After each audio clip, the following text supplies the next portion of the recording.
Hello नमस्कार मेरे नवाचार में आपका स्वागत हूँ। आपको बहुत ही महत्वपूर्ण जानकारी देने वाले हैं अतिथि शिक्षकों के नियमितीकरण को लेकर। अतिथि शिक्षकों का भविष्य सुरक्षित होगा कि नहीं होगा, और शासन करेगी तो किस आधार पर करेगी, और अतिथि शिक्षक जब योग्य है इनको रखा गया है तो इनका नियमितीकरण किया जाना चाहिए। जब सरकार इतने सालों से इनको शिक्षा व्यवस्था में रखे हुए है तो कोई योग्यता के आधार पर ही रखे हुए है, तो इनका नियमितीकरण भविष्य सुरक्षित होना चाहिए। शिक्षा मंत्री जी ने कहा है कि अतिथि शिक्षकों के लिए अभी कोई योजना नहीं, लेकिन भविष्य में योजनाएं बनाई जा सकती हैं। मुख्यमंत्री ने भी कई बार पत्र लिख चुके हैं कि अतिथि शिक्षकों का नियमितीकरण किया जाना चाहिए, लेकिन अभी तक इनका नियमितीकरण बहुत सुरक्षित नहीं किया गया। तो मैं पूरी विस्तार से जानकारी आपको देने वाला हूँ, लाइव वार्ता भी सुनाने वाला हूँ। नेशनल मीडिया ने एक पत्रकार जी से बात की है, तो अतिथि शिक्षकों को लेकर क्या कहना, आप वीडियो में बने रहे। वीडियो पूरा देखें, वीडियो अच्छा लगे तो लाइक और चैनल को सब्सक्राइब जरूर कर लें अपडेट पाने के लिए। अब मैं आपको विधानसभा में तमाम सारी जानकारियां रखी गई है, मैं वो भी निकालूंगा आगे आगे अगले कार्यक्रम में। वो बताऊंगा कि विधानसभा में कब कब सरकार ने कहा कि हम अतिथि शिक्षकों को रेगुलर करने की नीति बना रहे हैं, लेकिन वो नीति कहाँ है किसी को नहीं पता है, वो प्रक्रिया कहाँ है किसी को नहीं पता है। कांग्रेस में कमलनाथ जी की सरकार थी, कमलनाथ जी ने अतिथि शिक्षकों के लिए कुछ नहीं किया, लेकिन अब कमलनाथ जी ये कहते हैं कि हम सत्ता में आएंगे तो अतिथि शिक्षकों को रेगुलर करेंगे। लेकिन अब कहने का क्या फायदा जब 19 महीने की सरकार में आपने नहीं किया है। मैं आपको मध्य प्रदेश में कांग्रेस के नेता, जो नेता प्रतिपक्ष है इस समय, उनका बयान सुनवाता हूं, उमंग सिंगार जी का, जो इस समय अतिथि शिक्षकों पर सबसे ज्यादा तरस खा रहे हैं, सबसे ज्यादा बयान दे रहे हैं और उनके हिमायती बनकर सामने आए हैं। ये उमंग सिंगार जी तब कहां थे जब इनकी सरकार थी और अतिथि शिक्षकों का कोई भला नहीं किया गया। यानी जो विपक्ष में रहता है उन्हें अतिथि शिक्षकों की जरूरत होती है, सत्ता में रहता है वो उनको अतिथि को केवल गेस्ट मानता है। वो कहता है कि तो गेस्ट हैं, आज नहीं कल इनको जाना पड़ेगा। आप उमंग सिंगार जी का ये बयान सुन लीजिए। शिक्षकों का आज धरना है और सरकार से अपनी मांग पूरी कराने के लिए आए। मैं उन अतिथि शिक्षकों के साथ हूं पूरे प्रदेश के, जिनकी मांग वाजिब है। और शिवराज सरकार ने जिस प्रकार से घोषणा करी थी कि इन अतिथि शिक्षकों को आप कंटिन्यू करेंगे, लेकिन मोहन सरकार नहीं करना चाहती। मैं आपकी मांग, आपकी वाजिब मांग के साथ हूं और मैं आपको विश्वास दिलाता हूं कि ये लड़ाई कांग्रेस भी लड़ रही है, आपके साथ है। लेकिन मैं साथ में ये भी कहना चाहूंगा मोहन यादव सरकार को, भाजपा सरकार को, अपने वादे भूले नहीं।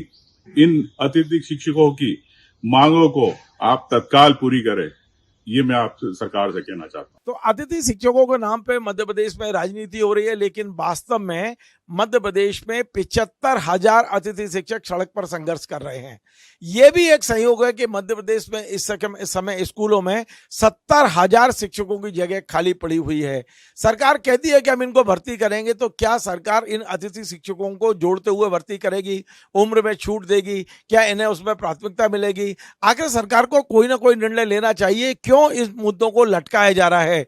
मेरे साथ मध्य प्रदेश नहीं देश के बड़े पत्रकार अरुण दीक्षित जी हैं। हम उनसे समझते हैं कि ये मध्य प्रदेश में शिक्षा का कबाड़ा हो रहा है और शिक्षक सड़क पर खड़े होकर आंदोलन कर रहा है।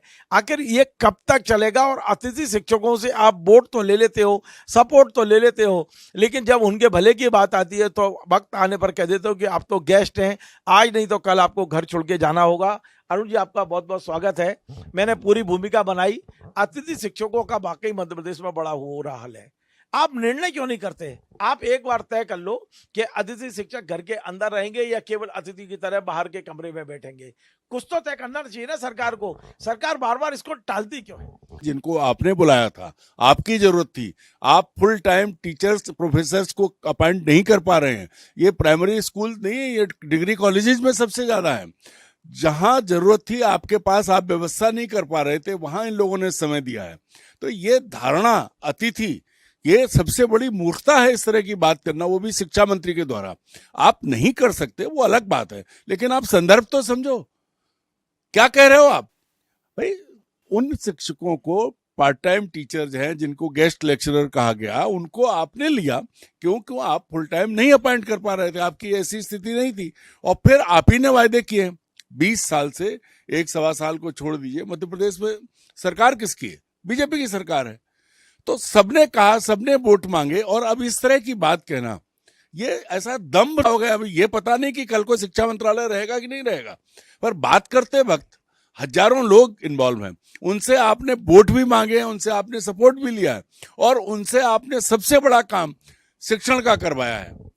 तो ऐसे में आप कम से कम ये कह सकते थे कि भाई जब जैसा हमेशा कहा जाता है कि सहानुभूति पूर्वक विचार करेंगे, इनका कोटा रखेंगे, पहले ये बातें हुई हैं। शिवराज सिंह चौहान ने भी पहले ये बातें कही थी। मोहन यादव की तो चिट्ठी आपने दिखाई है, वो भी कर चुके हैं। ऐसे में जो वर्तमान टीचर नहीं है, प्राइमरी स्कूलों की हालत तो आपको पता ही है कि हजारों स्कूलों में एक टीचर नहीं है, हजारों स्कूलों में बच्चे नहीं आ रहे हैं, से सब जगह हैं। तो सरकार कुछ कर नहीं पाती है। सरकार ऐसे मकड़जाल में उलझती है सिफारिश के।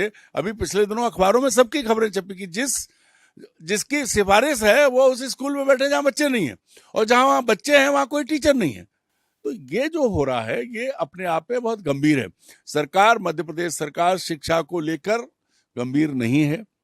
जो घोषणाएं पिछले 20 साल में बीजेपी के दौरान हुई, उनपे एक पर भी पूरा अमल नहीं हुआ है। अब अभी थोड़ा सा शिक्षा मंत्री को यह भी देख लेना चाहिए कि हालत क्या है। अतिथि शिक्षकों को आपने इग्नोर कर दिया, रिजेक्ट कर दिया, ठीक है, पर स्कूल कहाँ है, किस हाल में है, ये तो देखो। सवाल ये है कि इसका निराकरण क्या है। अरुण जी, आपसे आप बहुत सीनियर जर्नलिस्ट हैं और पिछले 20-25 साल से इन पर नजर बनाए हुए हैं। इसका समाधान क्या है? आपको लगता है कि इनको एक साथ हटा के नए सिरे से भर्ती कर लिया जाए, ये कोई समाधान है? या जब भर्ती हो तो अतिथि शिक्षकों को आप एक नंबर दे दीजिए, एक उनको महत्व दे दीजिए कि भाई उनके लिए इतने नंबर पर उनको हम भर्ती कर लेंगे। कुछ ना कुछ समाधान तो होना चाहिए। अब देखिए आज 75,000 घरों में क्या हालत होगी। जो अतिथि शिक्षक हैं, जो बड़ी उम्मीदों से बैठे हुए हैं, आज नहीं तो कल हम रेगुलर हो जाएंगे, उनकी उम्मीदों पे पानी फिर रहा है। बीजेपी शांत बैठी हुई है। जो शिवराज सिंह चौहान कमलनाथ जी को पानी पी पी के गालियां दे रहे थे इन्हीं मुद्दे पे, वो शिवराज सिंह चौहान जो लगातार अतिथि शिक्षकों के बीच में जा के कहते थे अब चिंता मत करना, मैं मामा बैठा हूं। कहाँ है वो मामा? कोई बयान नहीं है। इसका समाधान क्या है अरुण जी, वो मैं समझना चाहता हूं। देखिए रविंद्र जी, पहला समाधान ये है कि सरकार जितने खाली पद हैं सब भरे, उन पे अपॉइंटमेंट करे, जो कोटा सिस्टम है पूरा उसके। अगर ये शिक्षक, अतिथि शिक्षक उतनी योग्यता रखते हैं, उस कोटे में है, तो इनको प्राथमिकता दी जाए, क्योंकि इनसे आप काम करवा रहे हैं।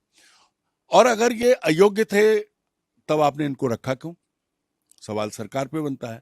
तो मेरा ये कहना है कि ये जो अतिथि गेस्ट लेक्चरर, अतिथि शिक्षक है, अगर ये सभी नियम शर्त जिसको आर्ताएं बोलते हैं वो पूरी करते हैं, रिक्वायरमेंट पूरी करते हैं, तो इनको प्राथमिकता दीजिए, क्योंकि इनसे आपने पढ़वाया है। अगर वो उस फ्रेमवर्क में फिट नहीं होते, वो नियम कानून में नहीं होते, तो उन्हें बाहर करिए। और ये मानिए कि आपने गलत लोगों को रखा और विद्यार्थियों का भविष्य खराब किया। तो ये चीज है कि भाई पहले शर्त तय करिए कि जिन शर्तों पे आप भर्ती कर रहे हैं वो शर्तें अगर ये लोग पूरी करते हैं तो इनको प्राथमिकता दीजिए। और अगर ये उस योग्यता के मापदंड में नहीं आते हैं तो फिर आप जिम्मेदार हैं, आपने इनको क्यों लिया था। अगर ये अयोग्य थे या योग्यता इनकी पूरी नहीं थी तो इनसे काम क्यों करवाया? क्योंकि आपकी गरज थी, आप पैसे नहीं देना चाहते थे, आपने अपने हिसाब से रख लिए लोग। तो सरकार के पास विकल्प है, भाई नई भर्ती तो करेंगे या फिर मध्य प्रदेश के सारे कॉलेज बंद हो जाएंगे। वो उन्होंने सीएम एक्सीलेंस खोला, इन्होंने पीएम एक्सीलेंस खोला, क्या एक एक कॉलेज में सब काम हो जाएगा? एक्सीलेंस कॉलेजेस की हालत क्या है ये देख लीजिए। अगर योग्यता की शर्तें पूरी करते हैं तो इन्हें प्राथमिकता दीजिए, और नहीं करते हैं तो बाहर कीजिए। एक और सवाल वही है जो मैं आपको पूछ रहा था, उसका जवाब भी मैं चाहता हूं आप दें कि जिन मोहन यादव ने उच्च शिक्षा मंत्री रहते हुए मुख्यमंत्री को पत्र लिखा कि सहानुभूति पूर्वक विचार करें, ईश्वर की कृपा हुई, महाकाल की कृपा हुई, वो स्वयं अब मुख्यमंत्री की कुर्सी पे हैं और निर्णय लेने की क्षमताएं अब उनके अंदर स्वयं डेवलप हो गई हैं। तो मोहन यादव जी की चुप्पी, उनके की चुप्पी, ये क्या कह रही है? इसके पीछे आप कुछ रहस्य देख रहे हैं? क्या सरकार तय कर चुकी है कि इनसे पीछा छुड़ाना है, या वाकई मोहन यादव ने जो पत्र लिखा था उसकी याद उनको है और वे अतिथि शिक्षकों के बारे में कोई सकारात्मक फैसला करने की स्थिति में हैं आज?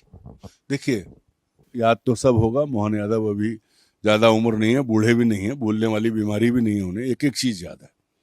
और अपने मतलब दिमागी कौशल और चतुराई के चलते वो इस कुर्सी पे पहुंचे हैं, तो उन्हें हर चीज याद है।